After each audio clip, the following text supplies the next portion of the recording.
Hi guys, Oliver Eaton here and welcome to BBC Predictor here on Oliver Eaton on YouTube. Yes, it is the penultimate week. We are on week 37 of the BBC Predictor and we have a mighty 16 games to predict over the next 2 weeks as we're counting down to the end of the season.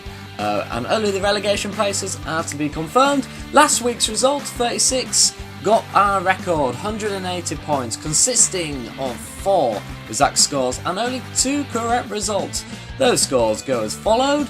We got a whole mighty 5-game streak where we got big points. Our big 40s, Tottenham, Watford, Man United, Arsenal, West Ham City, Southampton and Bournemouth. However, 10s came in Swansea versus Chelsea, or Swansea as it says on there, and Crystal Palace versus Leicester. 180 is our joint record. So let's see what that does to the league table. And we are going up a mighty. We are in 8th. We're battling to try and get in the top 5. It's only 50 points away. My dad falls down to 5th. Hiller has pretty much claimed the title. And Corey is down in 14th. I also got the highest score this week in the league. Right guys, without further ado, let's get to this very packed video. We've got so many games over the next 2 weeks. Here's the first, Brighton versus Man United. I've gone for a 2-1 away win. Brighton have done well. I think they're definitely staying up this season. Man United, they're trying to battle for second place. I think this will be a 2-1 win to the away side, who have that better quality. However, I do think they'll give them a game, will Brighton. Stoke versus Crystal Palace, a big relegation match. 1-1 apiece. Palace are pulling away, if not now pulled away. Stoke are still in the trouble and this could see them in big trouble. They've only got 2 games left. They need to capitalise on this. 1-1. Bournemouth versus Swansea is a massive relegation tie for Swansea and I've gone for a 2-1 home win. Bournemouth I've not really predicted to win much this season, but I think they, with the home, will push them through after losing to Southampton. Swansea will be in trouble, but we'll have 2 more games after this. Leicester versus West Ham, another team down in the relegation zone. I think they'll lose 2-0. I think Leicester will have that home advantage and that will come through. And they'll be much better than that 5-0 thrashing to Palace. And West Ham will be in trouble, but they're good on goal difference. Watford v Newcastle, I've gone for a 1-0 away win. Watford have not gone, whoa, how many games have they lost now in a row now? They've gone on holidays early. Newcastle, they're mid-table. It's a good mid-table clash this. One will go slightly higher, one will go down. West Brom versus Tottenham, the game to finally kill off the Baggies. 3-1 Tottenham.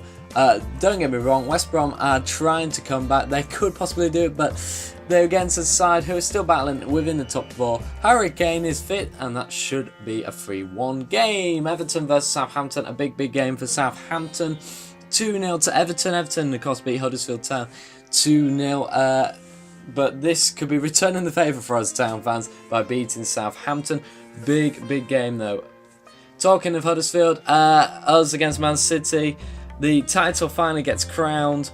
Records are to be won and you know, it's reflected by the scoreline. I don't like that, but personally, as a Town fan, I think that could be the closest. 6-0 to Manchester United City. Arsenal versus Burnley. I've gone for a 2-1 Arsenal win. This is a big match actually for the Europa League battle.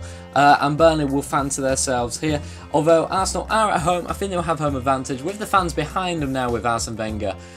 Say no leave. So 2-1. Chelsea versus Liverpool. A big game actually in the top 6.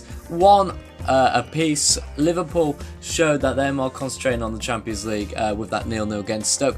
Chelsea, they're just kind of bobbing along to the end of the season, aren't they? Whether Conte leaves or not. Biggest relegation match of the week, and that will be Swansea v Southampton. Whoever wins surely will stay up. Big game. I've gone for a 0-0 draw, and probably this is the most preferable score for Huddersfield fan.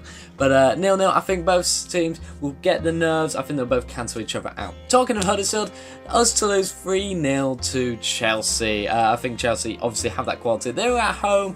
Huddersfield have a poor away form and a poor scoring form. And I don't see us getting anything from this. And Huddersfield could be in the shit, quite honestly. Leicester versus Arsenal. 2-1 to Leicester. Again, that home advantage I feel is going to push through. Arsenal have had a really poor away form this season, as we know, and I think this will probably reflect with a 2-1 loss, and there'll be seriously questions raised for Arsenal. Man City versus Brighton. I've gone for 3-0 home. Man City, again, they breaking records. They'll be wanting to try and go on top of their record, try and get more. Brighton, they've been very good this season. I just don't think they'll get anything from this game. Tottenham versus Newcastle. I've gone for a 2-0 home win. Again, Tottenham will have the home advantage again on form. Newcastle are very good this season. I've just gone for a 2-0 home win because I think Tottenham will get the job done when needed the most. West Ham Man United is a 2-1 away win. West Ham, again, another team in that relegation zone. I've said it already. I think they will lose this game, and this could be crucial because if other teams start winning below them, they could be dragged right in. Wow, right, we're through. Okay, thank you guys for watching. If you did you still out, feel free to comment down below, and I'll see you for the final week of BBC Predictor. Bye-bye.